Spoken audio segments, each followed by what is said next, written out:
capacidad, esta bendición.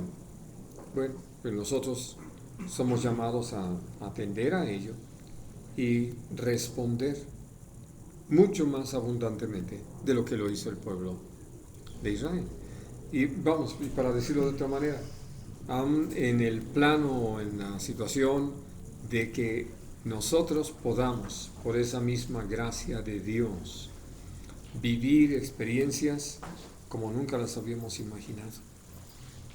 Y que esto que estamos considerando el día de hoy se convierta en algo tan fuerte para nosotros que podamos caminar confiadamente.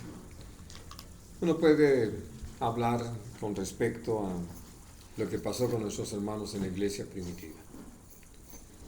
Y uno encuentra que los apóstoles y los discípulos pues enfrentaron toda clase de adversidades y casi uno puede decir muy pronto, muy inmediato a su caminar.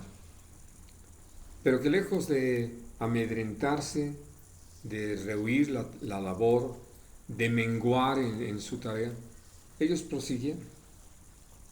Todo esto trajo como consecuencia, si lo vemos así muy materialmente, que hasta perdieran sus bienes, que se quedaran sus bienes, como lo dice Hebreos 10, ¿no? Pero que lo hicieron o lo vivieron con gozo. Eso nos habla de cómo ellos estaban creyéndole al Señor y viviendo la fe, viviendo en el Espíritu, viviendo en el poder del Señor. Bueno, y entonces, por eso, al mirar esta experiencia con nuestro Señor Jesucristo, lo que nosotros podemos ver es cómo Dios interviene. Lo que podría uno haber esperado es que, como lo leemos en los Evangelios, varias ocasiones, empezando en Nazaret, trataron de matar a nuestro Señor Jesús. Aquí en el Evangelio de Juan también viene esa descripción de cómo al querer matarlo no pudieron, porque aún no era su tiempo. Y Dios interviene. ¿Cómo lo hace? No tiene problemas el Señor, ¿no? Él tiene todo el poder, nos los ha dicho desde el principio, el poder para crear los cielos y la tierra y crear todo lo que en ellos existe. Entonces, con eso nos ha estado provocando para que nosotros vivamos así, bien confiados en Él, sabiendo que todo lo que está escrito en su palabra es palabra que el Señor sostiene, que el Señor respalda. Y entonces, al ver lo que hizo con nuestro Señor Jesucristo, pues nosotros podemos ver que, como lo dice también la palabra, ya Jesús, entendiendo que había llegado el tiempo, se encaminó hacia Jerusalén. Y llegó a Jerusalén. Y allí vive esa semana, como la hemos conocido como la Semana Santa, la Semana Mayor, y prácticamente es aprendido allí en la madrugada del viernes para ese mismo día ser crucificado, que es donde nos encontramos, ¿no? Donde ya los judíos, al llevarlo delante de Poncio Pilato para acusarlo, hay toda una situación previa que conocemos de cómo ellos estaban buscando justificar la decisión ya tomada. Es decir, qué interesante, un juicio que se va a hacer donde ya el veredicto está escrito. Tiene que morir, ¿no? Y entonces, hablando de cómo estuvieron buscando, aún con falsos testimonios, acusar a nuestro Señor Jesucristo y no pudieron concordar. En eso uno ve a la mano de nuestro Dios, porque, vamos, habiendo tenido todo ese deseo, hubieran podido estar leccionando allí algunos, ¿no? Tú repites y tú también, y el tercero también viene, y ya tenemos los testigos suficientes y con eso lo condenamos. Pero no pudieron, no tenían material. Pero Dios mueve el corazón del sumo sacerdote para hacerle una pregunta muy directa a nuestro Señor Jesucristo. ¿La recuerdan? ¿Cuál fue?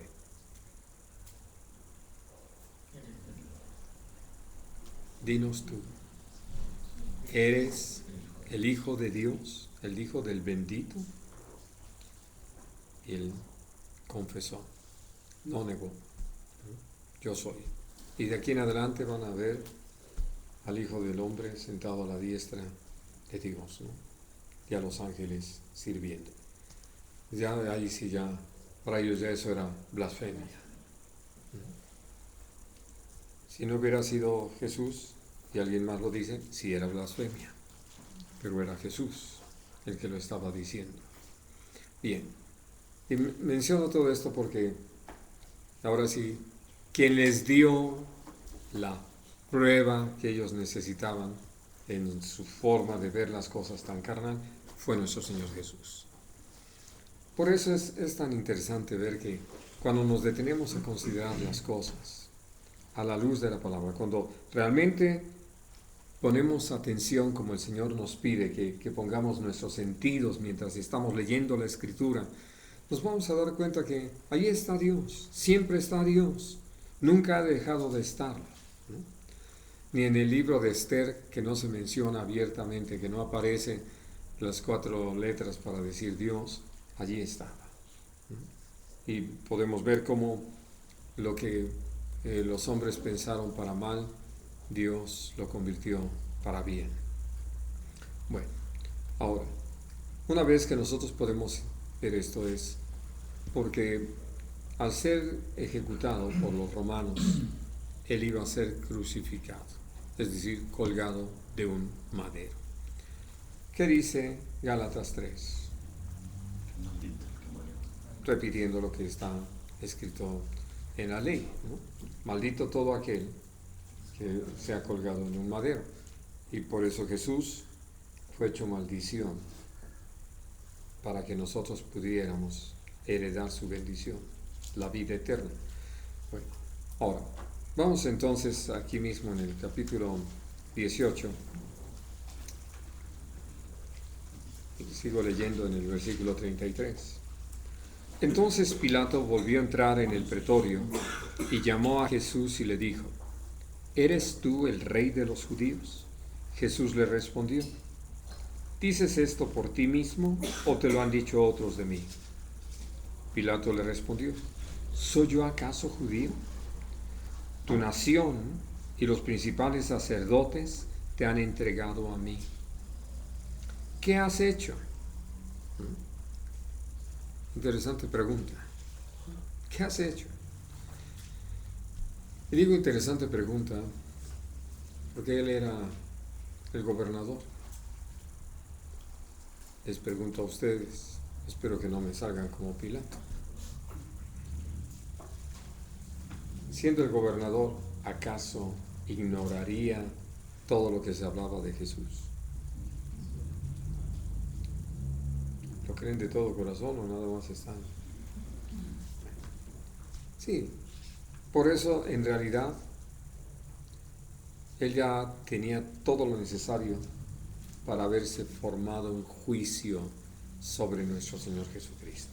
Es decir, qué es lo que él consideraba, qué es lo que él creía sobre nuestro Señor Jesús. Y entonces, por eso, a la hora que le preguntan eso de qué has hecho, él hubiera podido decirle: he oído de ti esto, he oído de aquello, que de estas cosas, porque unos hablan bien de ti, otros hablan mal de ti, porque ustedes lo ven en este mismo evangelio, habla de cómo las opiniones estaban divididas. Y había gente que decía: ¿acaso no es este el profeta? Y otros decían: no, este es un hombre pecador. En fin, por eso, hablando de que él, estoy seguro que no lo ignoraba, pero finalmente él le pregunta a Jesús, ¿no? Por varias cosas que están descritas en la Biblia uno entiende el por qué. Y entonces dice nuestro Señor Jesús, versículo 36, respondió Jesús: mi reino no es de este mundo. Si mi reino fuera de este mundo, mis servidores pelearían para que yo no fuera entregado a los judíos, pero mi reino no es de aquí. Ahora, piensen ustedes en la pregunta y en la respuesta. ¿Qué encuentran?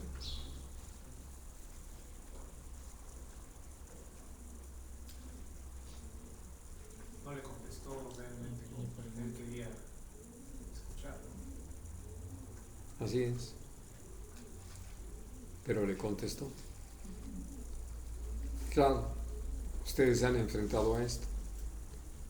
A veces la gente nos pregunta sobre lo que estamos haciendo, lo que practicamos, y nosotros les decimos, y se quedan igual, o peor, ¿no?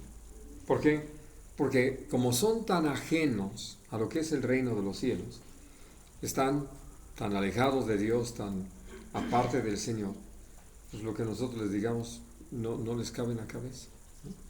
Bueno, una de las expresiones más comunes entre nosotros es que a mí el Señor me dijo o me lo mostró, y así como que, uy, se siente de los iluminados, o sea, ya anda tan mal que ya hasta cree que Dios le habla. No lo pueden entender. Por eso digo que sí, nuestro Señor Jesucristo. ¿Qué has hecho? Mi reino no es de este mundo. ¿Qué le estaba diciendo? Que Él se estaba desempeñando, todo lo que llevó a cabo simplemente manifestaba lo que el reino de los cielos es. ¿Cómo lo podemos saber? Lo dice la misma Escritura, desde que nuestro Señor Jesucristo empezó a predicar. Dice la palabra de Dios que llamó a la gente al arrepentimiento y les dijo, el reino de los cielos se ha acercado. Y después afirmó, el reino de los cielos está en medio de ustedes, ¿no? Así de que todo el tiempo nuestro Señor Jesucristo estuvo dando a conocer a todos nosotros los hombres lo que el reino de los cielos es. Hemos tenido la oportunidad de estudiar aquí las parábolas del reino. Esto que de una manera más particular se encuentra en el Evangelio de Mateo, y de cómo a través de todas estas parábolas el Señor fue dando toda una visión de lo que el reino de los cielos es, lo que nosotros podemos vivir con respecto a este reino, y que gracias a Dios ya somos, por la fe en Cristo, ciudadanos del mismo. Y entonces no estamos ajenos, pero hay muchos que son ajenos, totalmente ajenos a lo que es el reino de los cielos. Y uno de ellos era Pilato, él vivía para el Imperio Romano. Bueno, y entonces por eso, al hablar acerca de ello, nuestro Señor Jesús deja muy claro una cosa. Al ser ciudadanos del reino de los cielos, Él dijo aquí que si el reino de Jesús hubiese sido de este mundo, en otras palabras, con las características de cualquier reino en el mundo, sus servidores hubiéramos peleado por él. Ahora díganmelo de otra manera.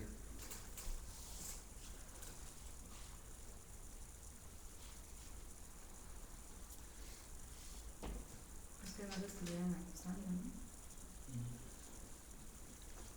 Lo tendrán que haber estado reconociendo, porque Pilato le dice a Jesús, tu nación y los principales sacerdotes te han entregado, como diciéndole a Jesús, sabes que este es tu reino, porque es de los judíos. Sí, pero hablando de lo que tú decías, ellos, si realmente hubiera sido su reino, primeramente lo hubieran reconocido, ¿no? No, sí, pero hablando de que en estas palabras Jesús nos da una enseñanza muy importante a nosotros, la iglesia. Por eso les dije, Jesús al contestar y decir, mi reino no es como ningún reino en esta tierra, no es de este mundo, porque si lo hubiera sido, mis servidores se hubieran peleado por mí.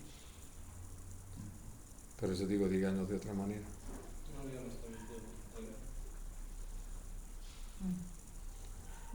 Que los servidores del Señor no peleamos. No vamos a arreglar las cosas como se arreglan en este mundo.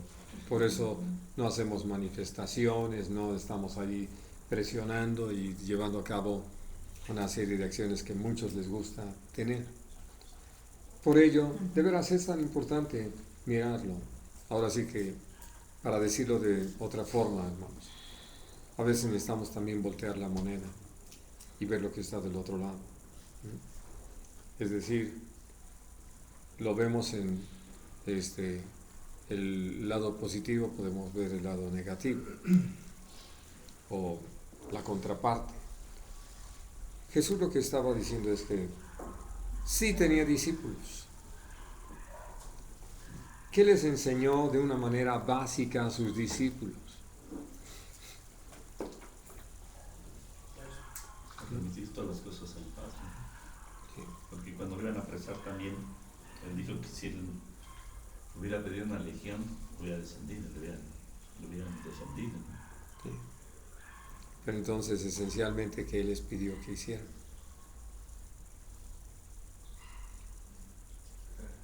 Que amaran.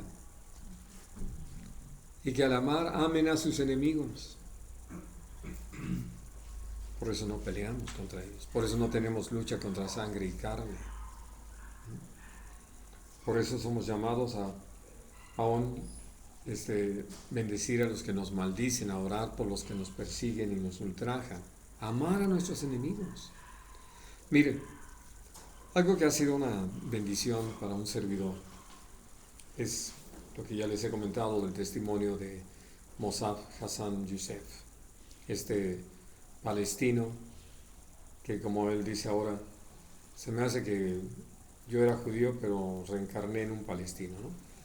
Pero dice, porque amo a Israel con todo mi corazón, y lo demostró al estar interviniendo bajo la gracia del Señor, todo eso. Pero él dice, ¿qué fue lo que a él, como un hombre formado sobre todo por su papá, líder de Hamas, en el Corán? Bueno, dice, porque en general todas estas doctrinas, el budismo, el sintoísmo, el mismo islamismo, haz bien, ¿no?, a la gente, sea atento y todo eso. Pero lo que me llevó a entender que me estaba yo encontrando con una palabra que estaba por encima de todas, es leyendo el Sermón del Monte, donde encontró, dice, cosas como esta, que no las encuentro en ninguna otra parte. Cualquiera que mira a una mujer para codiciarla, ya adulteró con ella en su corazón. Dice, eso es de muy alto nivel. Eso es llevar las cosas a un punto, a un nivel tan fuera de lo normal, porque lo otro lo dicen todos, hasta la sociedad misma. Dice, pero después sigo leyendo el Sermón del Monte y me encuentro, ama a tus enemigos. Dice, no, nadie dice eso. Al contrario, acaba con ellos, ¿no? Y entonces cuando Jesús dice estas palabras, dice, eso me llegó muy profundo.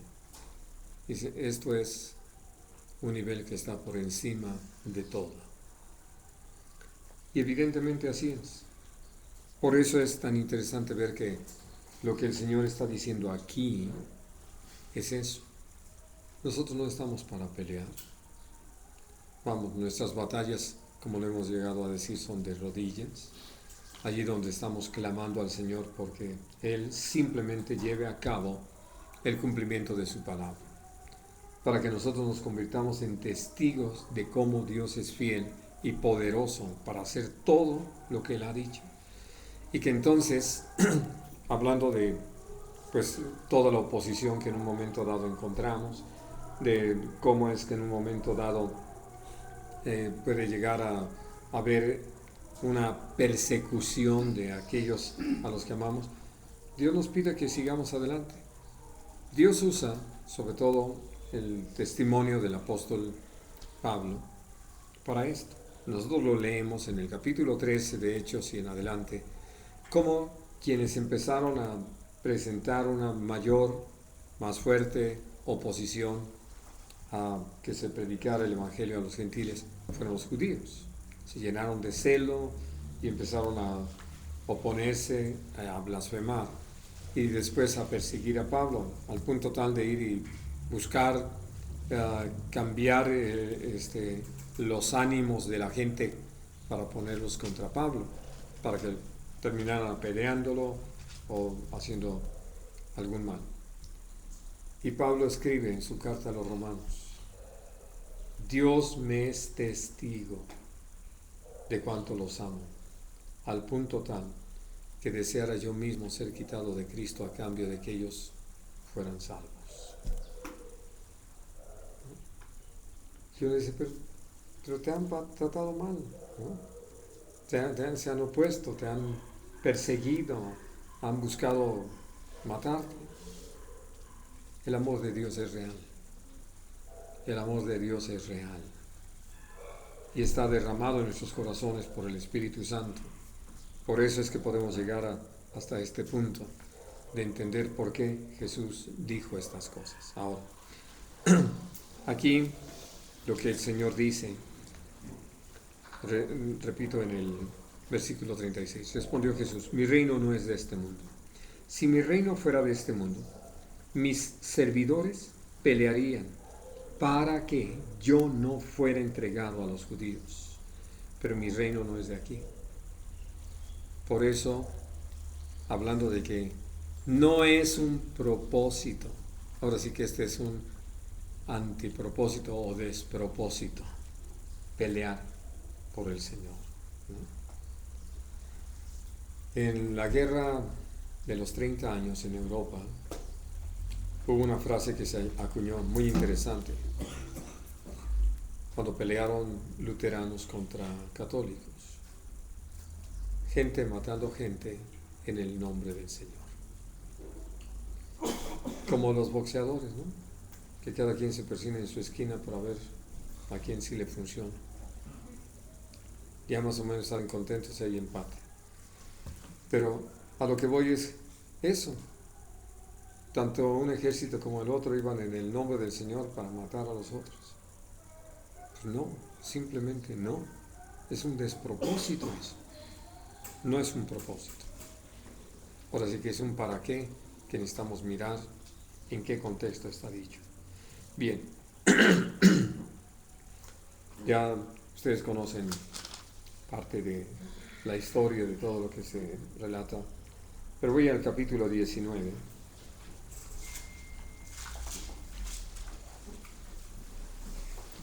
Y dice el versículo 12.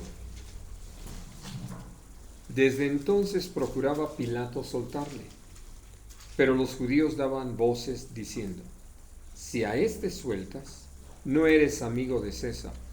Todo el que se hace rey, a César se opone. Y eso tenía que ver con que Jesús había dicho: mi reino no es de este mundo, ¿no? Entonces Pilato, oyendo esto, llevó fuera a Jesús y se sentó en el tribunal en el lugar llamado el Enosado, y en hebreo Gabata. Era la víspera de la Pascua y como la hora sexta. Entonces dijo a los judíos: he aquí vuestro rey. Pero ellos gritaron: fuera, fuera, crucifícale. Pilato les dijo: ¿a vuestro rey he de crucificar? Respondieron los principales sacerdotes: no tenemos más rey que César. Así que entonces lo entregó a ellos para que fuese crucificado. Tomaron pues a Jesús y le llevaron. Ahora, ¿qué me interesa mencionar aquí? Nosotros lo estábamos leyendo en el primer pasaje que consideramos ahí en el capítulo 18, para que se cumpliera la escritura. Y entonces se da, vamos a decir, este intervalo, este intermedio, donde sabemos que Pilato tuvo toda la oportunidad de hacer justicia y dejar libre a Jesús. Tan lo sabía que se lo dice, se lo expresa a nuestro Señor Jesucristo. Pero, y bueno, ustedes saben que también hasta su esposa le mandó allí un mensaje para que no tuviera nada que ver con nuestro Señor Jesucristo, porque había padecido por causa de muchos sueños. Y entonces, lo que en sí hace Pilato es que, como buen político, temiendo la reacción de los judíos, prefiere que no se le alborote la gente, porque si no esas son malas notas ante el Senado romano, ¿no? Y entonces, por eso, prefiere entregar, ¿no? Y una vez que Él lleva a cabo esto, fue para que fuese crucificado. No era otro el propósito, sino que fuera crucificado. Ahora, ¿qué sucede en la cruz del Calvario? ¿Por qué para nosotros es tan importante la forma de morir de parte de nuestro Señor Jesucristo? Ya lo mencionábamos hace unos momentos, que Él fue hecho maldición para que nosotros pudiésemos participar de la bendición de la vida eterna. Pero hay algo más que el Señor nos enseña. Vamos a Romanos, al capítulo 6. Creo que me lo podrían ustedes decir sin que lo busquen, ¿no? No. ¿Abres y ya? ¿Abriste y ya? Ok. No.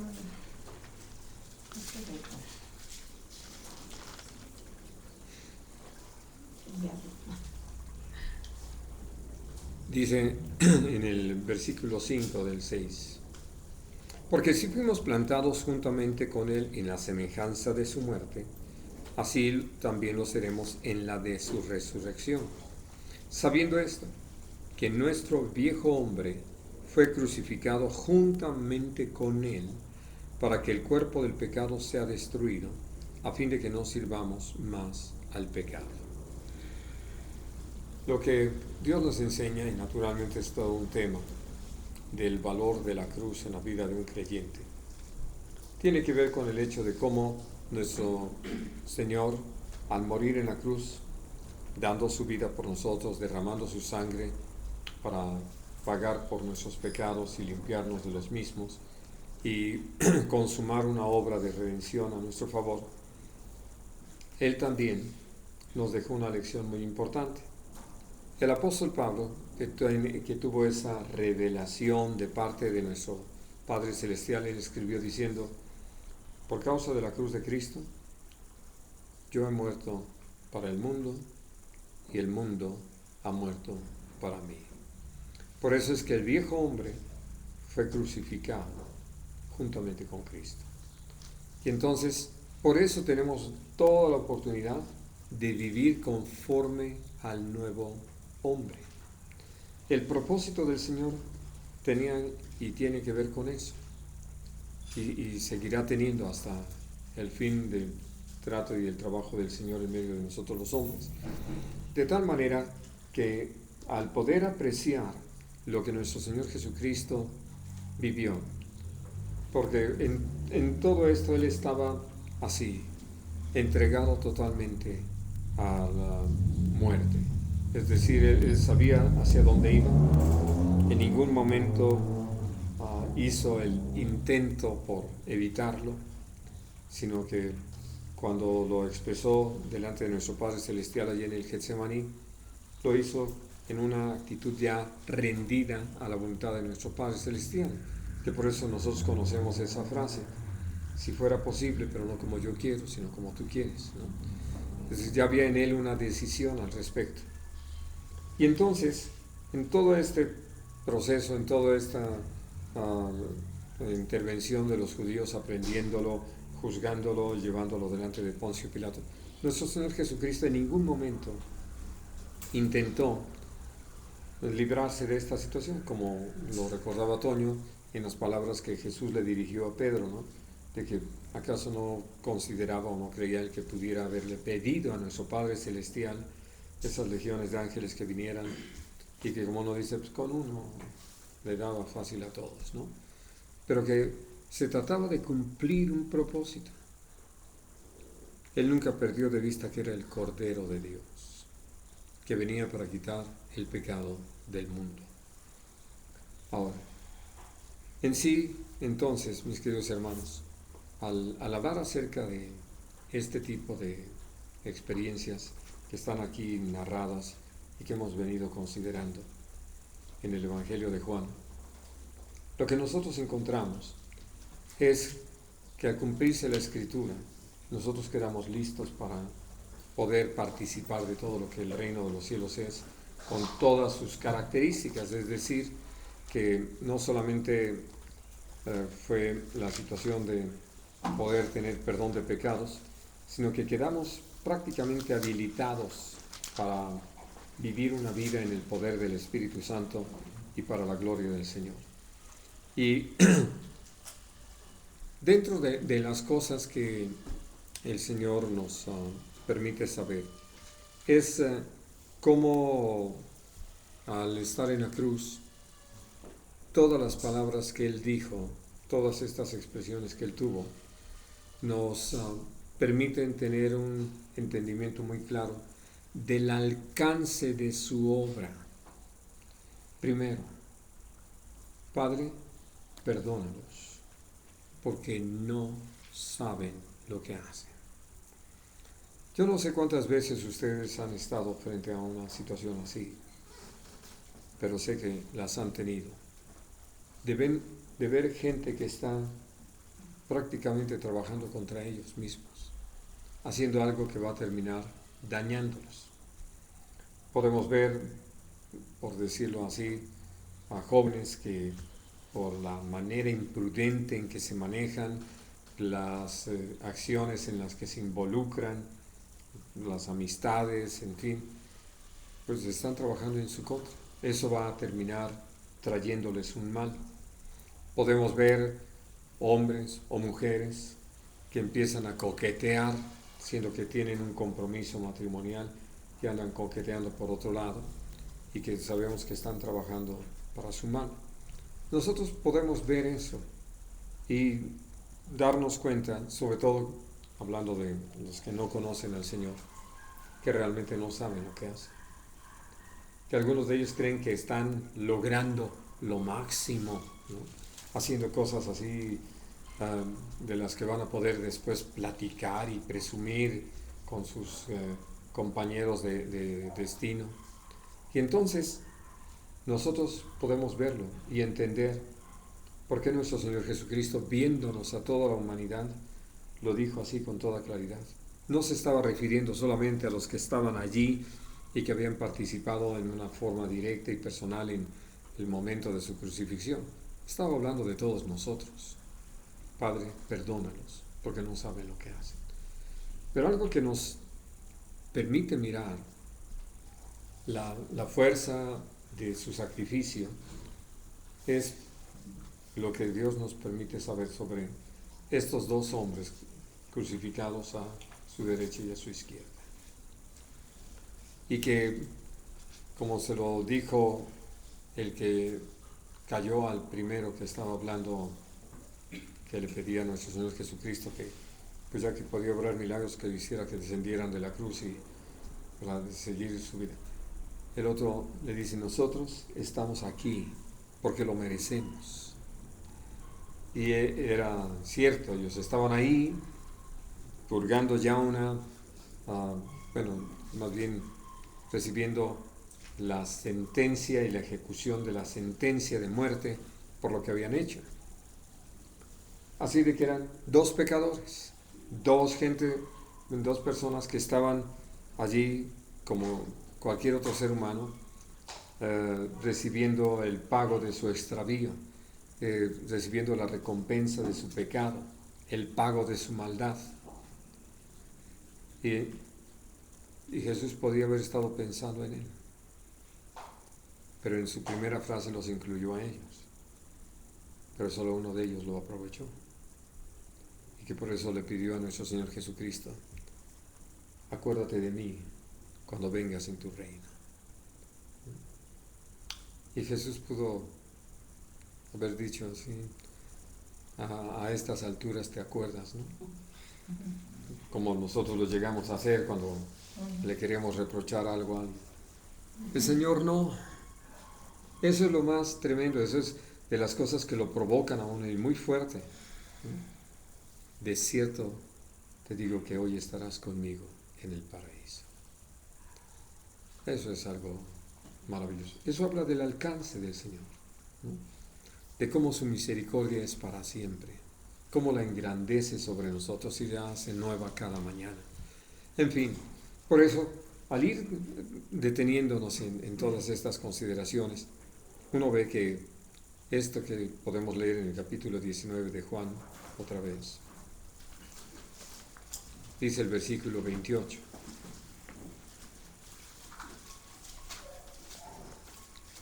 Después de esto, sabiendo Jesús que ya todo estaba consumado, dijo, para que la escritura se cumpliera, tengo sed. Y estaba allí una vasija llena de vinagre. Entonces ellos empaparon en vinagre una esponja y poniéndola en un hisopo se la acercaron a la boca. Cuando Jesús hubo tomado el vinagre, dijo, consumado es. Y habiendo inclinado la cabeza, entregó el espíritu. Puedo decirles algo que necesitamos otra vez volver al punto. Por ahí empezamos y por ahí quiero terminar el día de hoy. Para que la escritura se cumpliese. Y no fue solamente por el hecho de ¿cómo iba la última? ¿Cómo iba la última? Ah, sí, tengo sed. No, era toda una realidad. Vaya que tenía sed, es decir, aún hablando en una consideración física, él había estado perdiendo sangre. Desde los primeros golpes, maltratos, azotes, corona de espinas y demás. Él fue colgado a las 9 de la mañana. Este momento eran las 3 de la tarde. Así de que expuesto allí al rayo del sol, etc., ya lo creo que tenía sed. Por eso cuando le dan esa esponja con vinagre, él la bebe. Pero lo que me llena de gozo es esto que dice el versículo 28. Sabiendo Jesús que ya todo estaba consumado. ¿No? Ya no hay más que hacer. Entonces ya podía entregar el Espíritu. Ya podía realmente entregarse a la situación de dar su vida, como lo dice desde el capítulo 10. Tengo potestad de dar mi vida y volverla a tomar. Pero Él estuvo dispuesto a dar su vida en rescate por nosotros. Y entonces, el ver esto, es decir, el meternos en ese momento, el poder identificarnos con nuestro Señor Jesucristo, nos lleva a entender que no podemos tener esta actitud mientras no hayamos terminado la tarea. Que de repente nos damos vacaciones cuando todavía hay una labor por realizar. Y que nosotros podemos ver, como lo hemos mencionado en otras ocasiones, que ya esta tarea tiene carácter de urgente. Ya no podemos postergarla. Ya el tiempo está encima de nosotros. Ya requerimos estar realmente dedicados, consagrados a ello, que Dios nos utilice para que veamos a muchos más ser alcanzados por el Señor. Que, como lo dice en Hebreos, hablando de nuestro Señor Jesucristo, Él no se contentó con haber terminado esto, sino, dice la Biblia, habiendo de llevar muchos hijos a la gloria. ¿No? Hablando de la obra de nuestro Padre Celestial, nuestro Señor Jesucristo fue perfeccionado por medio de aflicciones para venir a ser Salvador nuestro y llevar a muchos, y no se avergüenza de llamarnos hermanos. Y entonces, por eso cuando uno piensa en esto, lo que les decía antes, Dios nos ha llamado esencialmente a amarlo a Él, amar a nuestros semejantes.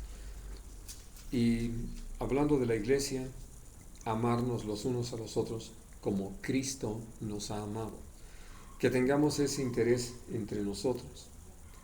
¿Qué encontramos en la iglesia hoy? Situaciones más terribles que las que se describen en Corinto, en la iglesia de Corinto. Mucho más divisiones y por situaciones pues más carnales. Y por eso creo que es tan necesario que entendamos lo que está en el capítulo 17, el ruego de nuestro Señor Jesucristo.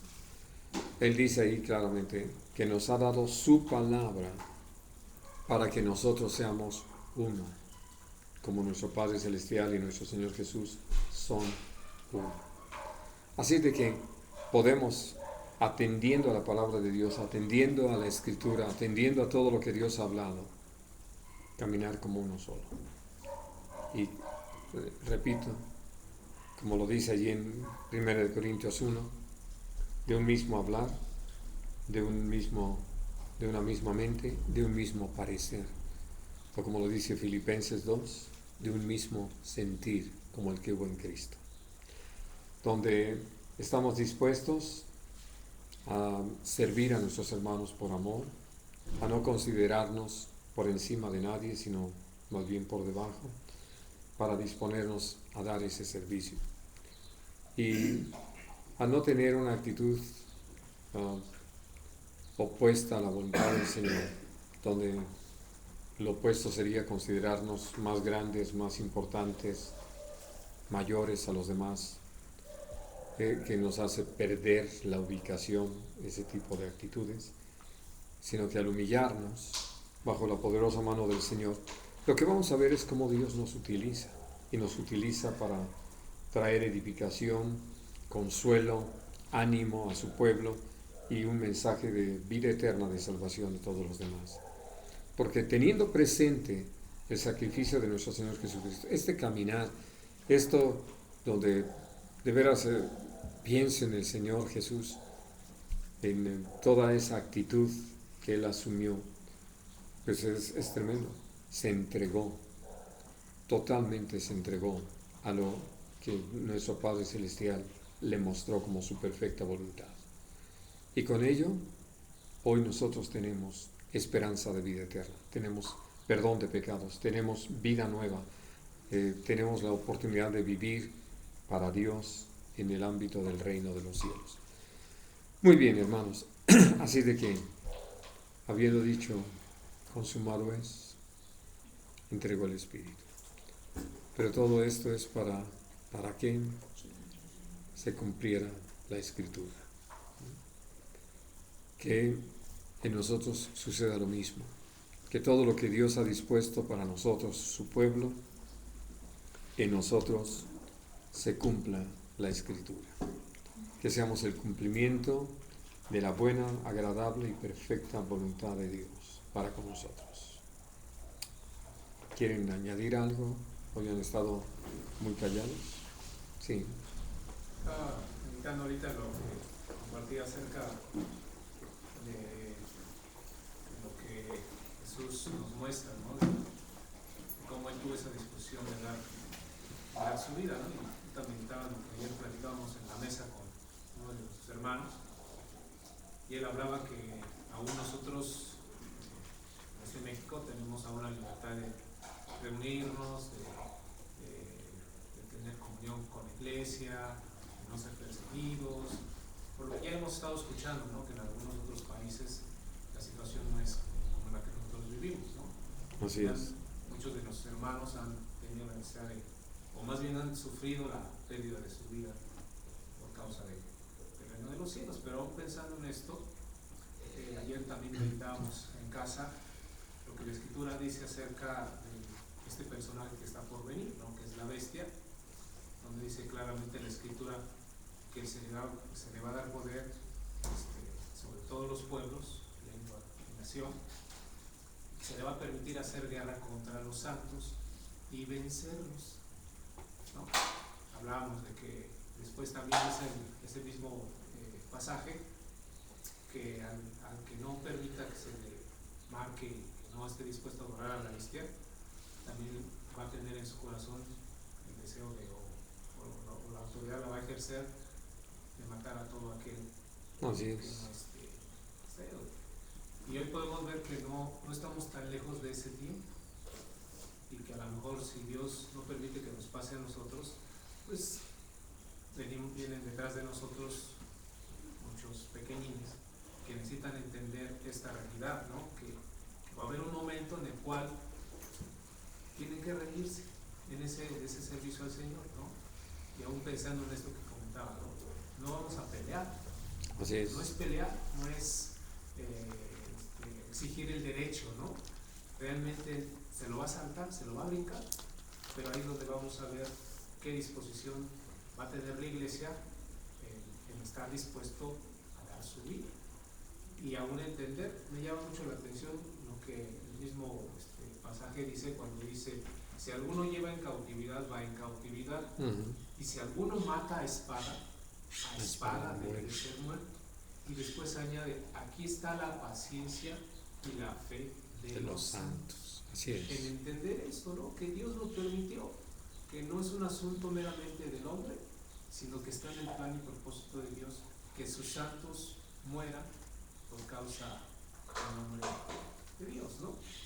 Recordé también esa ocasión donde hace no mucho tiempo pasó lo de este hombre que se le ocurrió meterse a una congregación y matar a algunos hermanos nuestros. Y pasaron en el reportaje como el pastor hablaba con su congregación. Y una de las cosas que uno esperaba escuchar era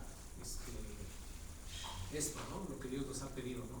Reconocer que aún Dios tiene el juicio para ese hombre, y que lo que el hombre necesita es entender una oportunidad para arrepentirse.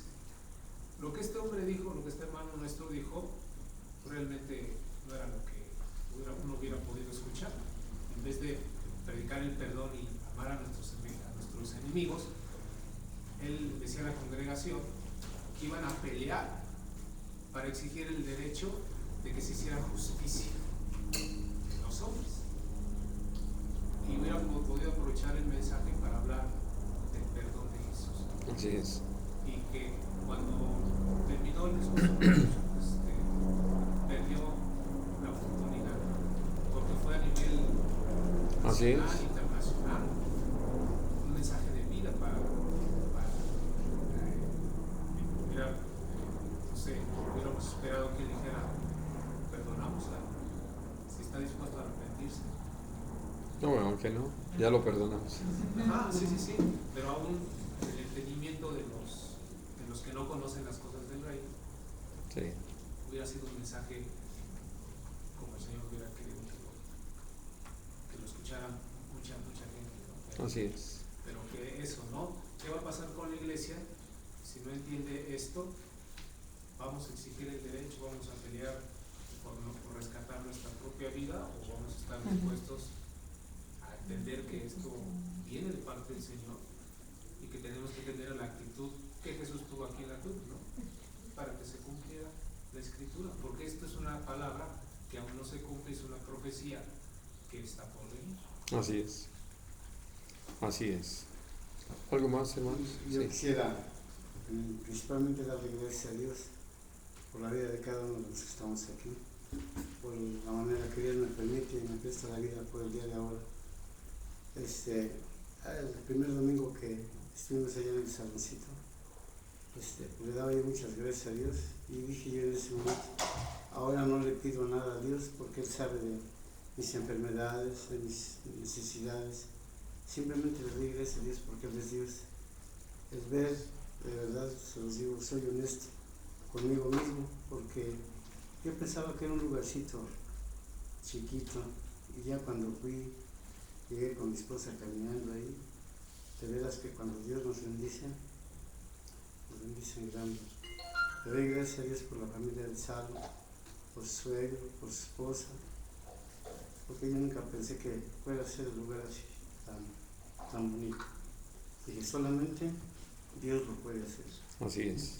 Y ahora que pues, se paran las personas y me ven ahí en el negocio y me dicen, porque quiero que sepas que ya voy a trabajar, Oh, tardecito, pero ya estoy ahí.